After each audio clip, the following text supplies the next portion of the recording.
Hello friends, വണ്ടി XUV500 ആണ്. വണ്ടി ഏകദേശം 90,000 കിലോമീറ്റർ ഓടിയിട്ടുണ്ട്. അതുപോലെ തന്നെ 2012 മോഡൽ വണ്ടിയാണ്. ഇതിൽ ഒരുപാട് വാണിംഗ് ലൈറ്റ് ഉണ്ട്. പൂരപ്പറമ്പിൽ ലൈറ്റ് ഇട്ട മാതിരി ഉണ്ട്. ഇതൊക്കെ വാണിംഗ് ലൈറ്റ് കത്തിക്കൊണ്ടിരിക്കുകയാണ്.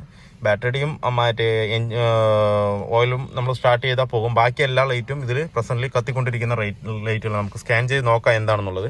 പിന്നെ അതുകൂടാതെ നമുക്ക് ഇതിനകത്തുള്ളത് ബ്രേക്കിന്റെ സൗണ്ട്, ഹെവി ആയിട്ട് സൗണ്ട് വന്നുകൊണ്ടിരിക്കുന്നുണ്ട്. റിയർ സസ്പെൻഷൻ സൈഡിൽ നിന്നും ചെറിയൊരു സൗണ്ട് വന്നുകൊണ്ടിരിക്കുന്നുണ്ട്. അതെന്താണെന്നുള്ളത് നമുക്ക് ചെക്ക് ചെയ്യണം. പിന്നെ അത് മാത്രമല്ല, ഓയിൽ സർവീസും കാര്യങ്ങളൊക്കെ 90,000 കിലോമീറ്ററിന്റെ സർവീസ് ചെയ്യാനുണ്ട്. അതും കൂടെ നമുക്ക് ഇതിനകത്ത് ചെയ്യാം. ഇതിലിപ്പോൾ ഹെവി ആയിട്ട് ബ്രേക്ക് സൗണ്ടാണ് ഹെവി ആയിട്ട് വന്നുകൊണ്ടിരിക്കുന്നത്.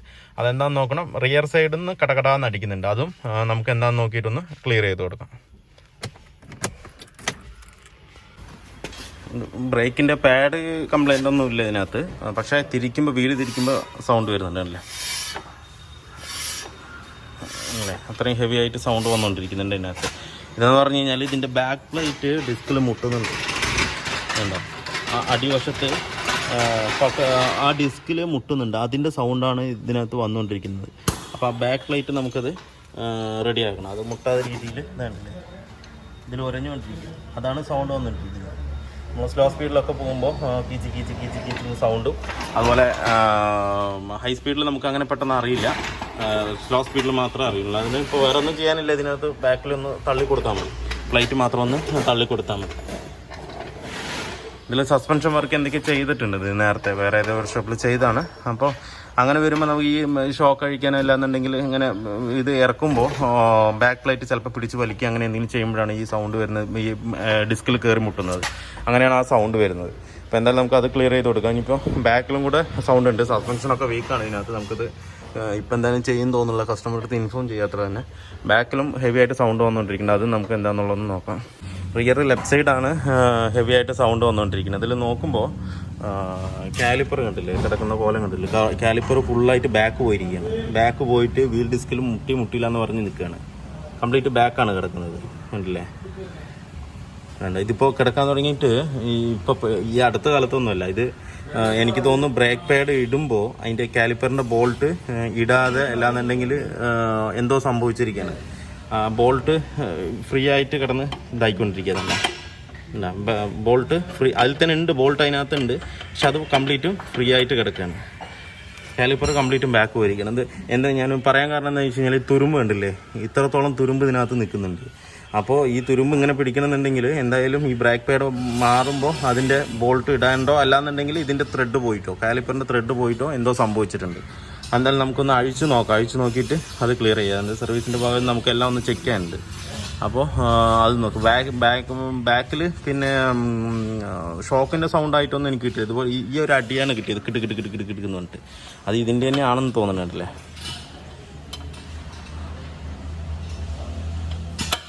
കണ്ടല്ലേ, ബോൾട്ടില്ല, ബോൾട്ട് അതിൽ വെറുതെ കിടക്കാൻ, അതിനകത്ത് പെട്ടിട്ടേ ഇല്ല. അപ്പോൾ എന്തായാലും നമുക്കതൊന്ന് നോക്കിയിട്ട് ക്ലിയർ ചെയ്യാതെ. അപ്പോൾ ഇതിൽ മാറ്റേണ്ടതായിട്ടൊന്നും ഇല്ലയെന്ന് തോന്നുന്നുണ്ട് എനിക്ക്. എന്താ വെച്ച് കഴിഞ്ഞാൽ ബ്രേക്ക് പാഡ് ഉണ്ട്, ഫ്രണ്ടും ബാക്കും ഉണ്ട്. ഫ്രണ്ടും ബാക്കും നല്ല റേറ്റും ഉണ്ട് ഇതിനകത്ത്. ഏകദേശം ഒരു 6,000 രൂപയോളം വരും ഒരു സൈഡിൽ. ഒരു ഫ്രണ്ടിലേക്കാണെങ്കിൽ. റിയറിലേക്ക് ഏകദേശം 6 റേഞ്ച് തന്നെ വരുന്നുണ്ട്. MM-ൻ്റെ ഒറിജിനൽ. TVS-ൻ്റെ കിട്ടാനുണ്ട്. TVS-നൊക്കെ 2,000 രൂപയൊക്കെ ഉള്ളൂ. എന്തായാലും നമുക്കിതൊന്ന് ക്ലിയർ ചെയ്ത് കൊടുക്കാം. നമുക്കിത് ചെയ്യേണ്ടത്, ഈ ഇനിഷ്യലി ചെയ്യേണ്ട എല്ലാ കാര്യം ചെയ്തിട്ട് നമുക്കൊന്ന് വണ്ടി ഓടിച്ച് നോക്കാം സൗണ്ട് ഉണ്ടോ ഇല്ല എന്നുള്ളത്. എന്നിട്ട് നമുക്ക് നോക്കാം. നമ്മളിപ്പോൾ ഇതിൻ്റെ ബാക്ക് പ്ലേറ്റ് കറക്റ്റ് ചെയ്തിട്ടുണ്ട്. ഇപ്പോൾ സൗണ്ട് തീരെ ഇല്ല. നേരത്തെ ഇങ്ങനെ തിരിക്കുമ്പോൾ കറക്റ്റ് സൗണ്ട് വന്നുകൊണ്ടിരിക്കുകയായിരുന്നു. ഇപ്പോൾ ഒട്ടും തന്നെ ഇല്ല. അതുപോലെ തന്നെ ഇതിൻ്റെ എയർ ഫിൽറ്ററും കംപ്ലീറ്റും പോയിരിക്കുകയാണ്. ഇതെന്താ വെച്ച് കഴിഞ്ഞാൽ ഇതല്ലേ, മൊത്തം കംപ്ലീറ്റ് പിഞ്ഞു പോയി. ഇതിപ്പോൾ നമ്മൾ മാറ്റാതെ അങ്ങനെ ഇപ്പോൾ വിട്ട് കഴിഞ്ഞ് കഴിഞ്ഞാൽ ഇതിൻ്റെ പൊടികൾ നേരെ കയറി, ഞാൻ നേരത്തെ ഒരു വീട്ടിൽ ഞാൻ പറഞ്ഞില്ലേ, എയർ ഫ്ലോ സെൻസറിൽ വന്ന് അടിഞ്ഞു നിൽക്കും. ആ ഒരു 2 എണ്ണം പോയാൽ മതി. ഇത്രയും ആ എയർ ഫ്ലോ സെൻസറിൻ്റെ ഫ്രണ്ടിൽ നിന്ന് കഴിഞ്ഞ് കഴിഞ്ഞാൽ എയറിൻ്റെ ഫ്ലോ കറക്റ്റായിട്ട് അത് മെൻഷൻ ചെയ്യില്ല, കിട്ടില്ല. അത് കിട്ടാത്ത പക്ഷം വണ്ടി തീരെ ഒട്ടും തന്നെ പുള്ളിങ് ഉണ്ടാവില്ല. വണ്ടി എന്താ പറയുക, 60-40 ആ റേഞ്ചിൽ മാത്രമേ പോകുള്ളൂ. അതിൻ്റെ മേലെ സ്പീഡിൽ ഒരിക്കലും പോകില്ല. അപ്പോൾ നമ്മൾ ഇതിൽ ചെയ്യേണ്ടതെന്ന് വെച്ചാൽ XUV, പിന്നെ അതുപോലെ സ്കോർപിയോ, സൈലോ, അങ്ങനെയുള്ള വണ്ടികൾക്കൊക്കെ എല്ലാ ഓയിൽ സർവീസിലും ഒന്നിലും ഇത് പിടിച്ച് മാറ്റി വിടുക. അല്ലാന്നുണ്ടെങ്കിൽ അഴിച്ച് നോക്കുക. അഴിച്ച് നോക്കിയിട്ട് കുഴപ്പമില്ലാന്നുണ്ടെങ്കിൽ അങ്ങനെ കയറ്റാം. അല്ലാന്നുണ്ടെങ്കിൽ ഓരോ 10,000 കിലോമീറ്റർ സർവീസിനും ഇതിൻ്റെ എയർ ഫിൽ മസ്റ്റാണ് മാറ്റണം. മാറ്റിയാൽ അത് ക്ലിയർ ആവും. അല്ലാന്ന് വെച്ച് കഴിഞ്ഞാൽ ഇതിപ്പോൾ ഇങ്ങനെ നമ്മൾ കയറ്റി കഴിഞ്ഞാൽ കംപ്ലീറ്റ് ഇത് പോയി അതിൽ പോയിട്ട് ബ്ലോക്കായിട്ട് തീരെ പുള്ളിയും കിട്ടില്ല. കിട്ടാത്ത പക്ഷം പിന്നെ വണ്ടി ഒട്ടും തന്നെ വലിവ് ഉണ്ടാവില്ല, ഒന്നും ഉണ്ടാവില്ല, അങ്ങനെ നിൽക്കും. അപ്പോൾ നമുക്ക് എന്തായാലും ഇതിൻ്റെ എയർ ഫിൽറ്ററും കൂടെ ചേഞ്ച് ചെയ്ത് വെക്കാം. ഇതല്ല ഈ നെറ്റിൻ്റെ അവിടെയാണ് വന്നിട്ട് അതിൻ്റെ എയർ ഫിൽറ്ററിൻ്റെ പൊടികൾ വന്നിട്ട് തങ്ങി നിൽക്കുക. അങ്ങനെ നിന്ന് കഴിഞ്ഞ് കഴിഞ്ഞാൽ പിന്നെ ഒട്ടും തന്നെ പുള്ളിങ് റീഡിങ്ങേ വരില്ല. ഉള്ളിലേക്ക് എയർ എത്രത്തോളം പോകണ്ടെന്നുള്ള റീഡിങ് കിട്ടില്ല. അതുകൊണ്ട് പുള്ളിങ് തീരെ ഉണ്ടാവില്ല. അവിടെയാണ് വന്ന് ബ്ലോക്കായി നിൽക്കുക. അപ്പോൾ എന്തായാലും നമുക്ക് ഇതിൻ്റെ എയർ ഫിൽറ്റർ മാറ്റി വിടാതെ. അതുപോലെ തന്നെ ഇതിൻ്റെ കൂളൻറ്റും ഫുള്ളി പച്ചവെള്ളമാണ്, സാധാ നോർമൽ വാട്ടറാണ്. അതുപോലെ തന്നെ അതിൽ ഫുള്ള് നല്ലോണം തുരുമ്പുണ്ട്, കണ്ടില്ലേ. അപ്പോൾ നമുക്ക് ഇത് റേഡിയേറ്റർ ഒന്നൊന്ന് അഴിച്ചു വിട്ടതിന് ശേഷം ഇതിൽ ഫുള്ളായിട്ടൊന്ന് കൂളൻ്റാക്കി വിടാം. ഈ കൂളൻ്റ് ഇല്ലാത്തതുകൊണ്ടാണ് ഈ കൂടുതൽ ഈ ചളിയും അഴുക്കും അതുപോലെ തുരുമ്പും കാര്യങ്ങളൊക്കെ വരുന്നത് കൂടുതലായിട്ട്. എപ്പോഴും കൂളൻ്റിൽ മെയിനായിട്ട് കൂളൻ്റ് തന്നെ ഫില്ല് ചെയ്യാൻ നോക്കുക. അപ്പോൾ എന്തായാലും നമുക്കിതിപ്പോൾ ഫ്ലഷ് ചെയ്തിട്ട് ഒന്ന് കൂളൻ്റാക്കി വിടാം. ഇതല്ല, ഇതിൻ്റെ ബോൾട്ട് കയറ്റിയിട്ടേ ഇല്ല, അത് മൊത്തം ഫ്രീ ആയി കിടക്കണം. അതിനകത്ത് ഇടാഞ്ഞിട്ടാണ് അത്. അതിൻ്റെ ത്രെഡോ കാര്യങ്ങളൊന്നും പോയിട്ടൊന്നുമില്ല. ഇതിൻ്റെ കറക്റ്റ് ത്രെഡൊക്കെ കറക്റ്റായിട്ട് തന്നെ ഉണ്ട്. ബോൾട്ട് ഇടാത്തത് കൊണ്ട് ആ സാധനം പുറത്ത് ചാടിയിരിക്കുകയാണ്. അത് മാത്രമല്ല, ഇതിപ്പോൾ അങ്ങനെ ഓടിയിട്ട് അതിൻ്റെ പാഡിൽ ഫുള്ളും സ്റ്റെപ്പ് വീണിട്ടുണ്ട്. ഇനിയിപ്പോൾ നമുക്ക് അതിൻ്റെ കാലിപ്പർ അഴിച്ചിട്ട് അതിൻ്റെ പാഡ് കംപ്ലീറ്റ് ആയിട്ട് ഉരച്ച് ഈവൺ ആക്കിയിട്ടുള്ള ഉരച്ച് ആ കട്ടിങ്ങൊക്കെ എടുത്ത് കളഞ്ഞിട്ട് വേണം തിരിച്ച് കയറ്റാനായിട്ട്. അല്ലാത്ത പക്ഷം നമ്മൾ കയറ്റി കഴിഞ്ഞ് കഴിഞ്ഞാൽ ബ്രേക്കിൻ്റെ ഡിസ്കിലേക്കുള്ള കോണ്ടാക്റ്റ് കുറയും.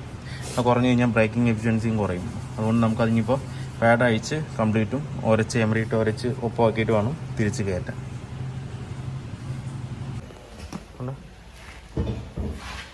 കണ്ടല്ലോ, ഇത്രയും സ്റ്റെപ്പ് ഇതിനകത്ത് വീണിട്ടുണ്ട്. ഇനി ഈ സ്റ്റെപ്പ് മൊത്തം നമ്മൾ ഉരച്ച് ക്ലീൻ ചെയ്ത് കറക്റ്റാക്കിയിട്ട് വേണം തിരിച്ച് കയറ്റാനായിട്ട്. അല്ലാത്ത പക്ഷം ആ സ്റ്റെപ്പ് ഉള്ളവിടെ മാത്രമേ ബ്രേക്ക് പാഡ് പിടിക്കുകയുള്ളൂ. അല്ലാത്ത പക്ഷം കോണ്ടാക്റ്റ് നേരെ കിട്ടില്ല, ബ്രേക്കിംഗ് കറക്റ്റായിട്ട് നമുക്ക് കിട്ടില്ല. ഇനിയിപ്പോൾ നമുക്ക് എമറിയിട്ട് പക്കയായിട്ട് ഉരച്ചിട്ട് ഈവൺ ആക്കിയിട്ട് നമുക്ക് കയറ്റാനകത്ത്. ഇതിപ്പോൾ നമ്മൾ ഉരച്ചിട്ട് കംപ്ലീറ്റ് സ്റ്റെപ്പ് അതിനകത്ത് എടുത്തിട്ടുണ്ട്. ഇപ്പോൾ കറക്റ്റ് ലെവലാണ്. ഇനിയിപ്പോൾ നമുക്ക് ഇതിങ്ങനെ കയറ്റാം.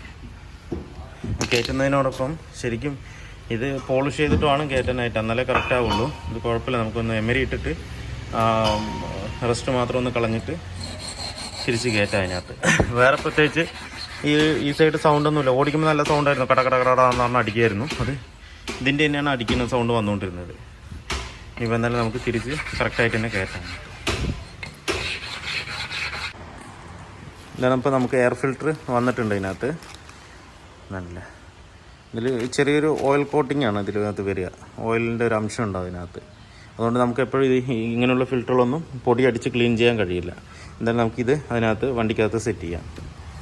സെറ്റ് ചെയ്യുമ്പോൾ മുകളിലും താഴെയായിട്ട് ഇതുപോലെ 2 പാഡ് ഉണ്ടാവും. ആ പാഡ് ക്ലീൻ ചെയ്തിട്ട് വേണം എനിക്ക് കയറ്റാനായിട്ട്. എന്ന് വെച്ച് കഴിഞ്ഞാൽ ഈ സാധനം ഇങ്ങനെ പൊടിയുന്നത് കൊണ്ട് ഒരു പ്രൊട്ടക്ഷൻ രീതിയിലാണ് ആ 2 പാഡ് കൊടുത്തിരിക്കുന്നത്. അതിലും നല്ലോണം അഴുക്ക് കാര്യങ്ങളുണ്ടാവും. ആ പാഡ് എന്തായാലും ക്ലീൻ ചെയ്തിട്ട് വണ്ടിക്കകത്ത് കയറ്റാം.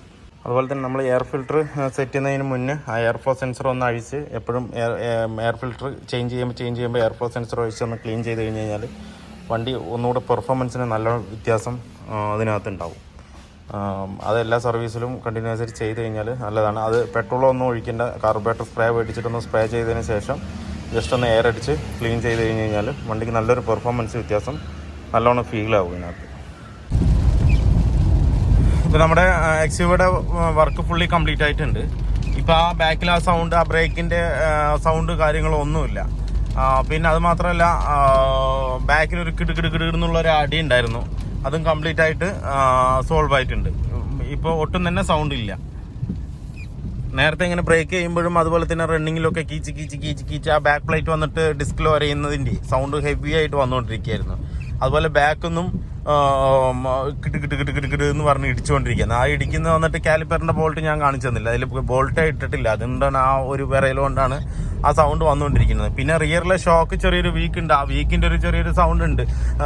റിയർ മാത്രമല്ല, ഫ്രണ്ട് ഷോക്കിൻ്റെയും ഫ്രണ്ടും ബാക്കും ഷോക്കുകൾ വീക്കാണ്. അപ്പോൾ അതിപ്പോൾ എന്തായാലും കസ്റ്റമർ ചെയ്യുന്നില്ല. ഇപ്പോൾ ഈ ഒരു മേജർ കംപ്ലൈൻറ്റ് മാത്രമേ നമ്മൾ സോൾവ് ചെയ്ത് കൊടുത്തിട്ടുണ്ട്. എന്ന് വെച്ച് കഴിഞ്ഞാൽ അത് ഓടിക്കുമ്പോൾ ഭയങ്കര ഇറിറ്റേഷനാണ്. ഇറിറ്റേഷൻ മാത്രമല്ല, ഓടിക്കാനൊരു സുഖം ഉണ്ടാവില്ല, പേടിയുണ്ടാവും ആൾക്ക്, കസ്റ്റമർക്ക്. നമ്മളൊക്കെ ആണെന്നുണ്ടെങ്കിലും പിന്നെ നമ്മൾ എന്താണെന്ന് നോക്കിയിട്ട് സുഖമായിട്ട് ഓടിച്ചങ്ങ് പോകും, കുഴപ്പമില്ല. കസ്റ്റമർക്ക് ഇങ്ങനെയുള്ള സൗണ്ടുകളും കാര്യങ്ങളും കേൾക്കുമ്പോൾ അവർക്ക് പേടിയാണ്. അത് ബ്രേക്ക് ഇല്ലാഞ്ഞിട്ടാണോ, ബ്രേക്ക് പേഡ് ഇല്ലാഞ്ഞിട്ടാണോ, ഇനിയിപ്പോൾ വഴിയിൽ നിൽക്കും, അങ്ങനെയുള്ളൊരു ബുദ്ധിമുട്ട്. അതെന്തായാലും നല്ല തന്നെയാണ്. അത് ആ ഇനീഷ്യലിൽ തന്നെ കൊണ്ടുവന്ന് കാണിക്കുന്നത് ബെറ്ററാണ്. എന്താണെന്ന് വെച്ച് കഴിഞ്ഞാൽ എന്തുണ്ടെങ്കിലും നമുക്ക് പെട്ടെന്ന് തന്നെ ചെയ്ത് തീർക്കാൻ പറ്റും. ഇതിപ്പോൾ അങ്ങനെ വെച്ച് ഓടിച്ചു കഴിഞ്ഞ് കഴിഞ്ഞാൽ വീണ്ടും അത് ബുദ്ധിമുട്ടിലേക്കാണ് പോവുക. അത് വേറെ എന്തെങ്കിലും ഒരു ഇഷ്യൂ ആണെന്നുണ്ടെന്നുണ്ടെങ്കിൽ നമുക്കത് ചിലപ്പോൾ ചെറിയൊരു പണിയിൽ തീരുന്നത് അത് വലിയൊരു പണിയാക്കി തീർക്കും. അതെപ്പോഴും ഏതൊരു വണ്ടി ആയിക്കോട്ടെ, എന്തൊരു ചെറിയൊരു സൗണ്ട് ആണെങ്കിലും ശരി, സൗണ്ട് കിട്ടിയത് ഒന്ന് കൊണ്ടുവന്ന് നമുക്ക് വർക്ക്ഷോപ്പിലോ അല്ലെങ്കിൽ തൊട്ടടുത്തുള്ള വർക്ക്ഷോപ്പിലോ കൊണ്ടുവന്ന് കാണിച്ചു കഴിഞ്ഞ് കഴിഞ്ഞാൽ അത് പെട്ടെന്ന് തന്നെ നമുക്ക് ക്ലിയർ ചെയ്യാനും പറ്റും, അറസ്റ്റ് ചെയ്യാനും പറ്റും. അതുപോലെ തന്നെ മേജർ ഇഷ്യൂ ഒന്നും ഉണ്ടാവില്ല. ഇല്ലാന്നുണ്ടെങ്കിൽ പൈസ പോകുന്നതിന് വിവരം ഉണ്ടാവില്ല. ഇതിനൊക്കെ XUV-ക്കൊക്കെ പാർട്സിനൊക്കെ നല്ല റേറ്റാണ്. ബ്രേക്ക് പാഡിന് തന്നെ ഞാൻ പറഞ്ഞില്ലേ 5000 ചില്ലാൻ രൂപയോളം വില വരുന്നുണ്ട് ഇതിനകത്ത്. അപ്പോൾ വേറെ കംപ്ലൈൻ്റ് ഒന്നും ഇല്ല ഇതിനകത്ത്. ഇപ്പോൾ നമ്മൾ ജനറൽ സർവീസ് ചെയ്തിട്ടുണ്ട്. പിന്നെ ബാക്കിയുള്ളത് ആ ബോൾട്ട് പഴയ ബോൾട്ട്, അതിലുള്ള ബോൾട്ട് ഇടാൻ പറ്റിയില്ല നമുക്ക്. എന്താണെന്ന് വെച്ച് കഴിഞ്ഞാൽ ആ ബോൾട്ട് വന്നിട്ട് കംപ്ലീറ്റ് ആയിട്ട് ത്രെഡ് പോയി. അപ്പോൾ നമ്മൾ പുതിയ ബോൾട്ടാണ് അതിനകത്ത് സെറ്റ് ചെയ്തിരിക്കുന്നത്. അതിൽ ഒറിജിനൽ വരുന്ന ബോൾട്ട് തന്നെയാണ് ഇപ്പോൾ അതിനകത്ത് ഇട്ടിരിക്കുന്നത്. അതുപോലെ ഫ്രണ്ടിലെ ബാക്ക് പ്ലേറ്റിൻ്റെ സൗണ്ടും. പിന്നെ അതുപോലെ ഇതിൽ ഉണ്ടായിരുന്ന കോഡുകളൊക്കെ നമ്മൾ ക്ലിയർ ചെയ്ത് കളഞ്ഞിട്ടുണ്ട്. അതിൻ്റെ ട്രാക്ഷൻ കൺട്രോളിൻ്റെയും അങ്ങനെയുള്ള കുറേ കോഡുകൾ ഉണ്ടായിരുന്നു. പിന്നെ ഇപ്പോൾ ഉള്ളതെന്ന് പറഞ്ഞു കഴിഞ്ഞാൽ ABS-ൻ്റെ വാണിംഗ് ലൈറ്റ് കത്തുന്നുണ്ട്, അതിന് ടയർ പ്രഷറിൻ്റെയും വാണിംഗ് ലൈറ്റും കത്തുന്നുണ്ട്. ഈ 2 കാര്യമാണ് ഉള്ളത്. അത് നമ്മൾ ക്ലിയർ ചെയ്തിട്ട് പോകുന്നില്ല. എയർ ബാഗിൻ്റെ വാണിംഗ് ലൈറ്റ് സ്പൈറൽ കേബിളിൻ്റെ ആണത്. അത് എന്തായാലും ചേഞ്ച് ചെയ്താൽ മാത്രമേ ആ കംപ്ലയിൻറ്റ് സോൾവ് ആവുള്ളൂ. അപ്പോൾ അതങ്ങനെ വിടുന്നുണ്ട്. ബാക്കിയുള്ള എല്ലാ കാര്യങ്ങളും നമ്മൾ ക്ലിയർ ചെയ്ത് കൊടുത്തിട്ടുണ്ട്. നേരത്തെ എന്ന് പറഞ്ഞു കഴിഞ്ഞാൽ കീ ഓൺ ആക്കി കഴിഞ്ഞ് കഴിഞ്ഞാൽ പൂരപ്പറമ്പിൽ ലൈറ്റ് കത്തണ മാതിരിയായിരുന്നു. ഫുള്ളായിട്ട് ലൈറ്റ്, എല്ലാ ലൈറ്റും തെളിഞ്ഞ് കിടക്കായിരുന്നു. അപ്പോൾ അതൊക്കെ ക്ലിയർ ആക്കിയിട്ടുണ്ട്. അപ്പോൾ വീഡിയോ എല്ലാവർക്കും ഇഷ്ടമായി ഒന്ന് ലൈക്ക് ചെയ്യുക, ഷെയർ ചെയ്യുക, അതുപോലെ തന്നെ സബ്സ്ക്രൈബ് ചെയ്യാതെയാണ് വീഡിയോ കാണുന്നതെങ്കിൽ ഒന്ന് സബ്സ്ക്രൈബ് ചെയ്ത് സപ്പോർട്ട് ചെയ്യുക. അപ്പോൾ മറ്റൊരു വീഡിയോയിലേക്ക് കാണുന്നവരെ എല്ലാവർക്കും ബൈ.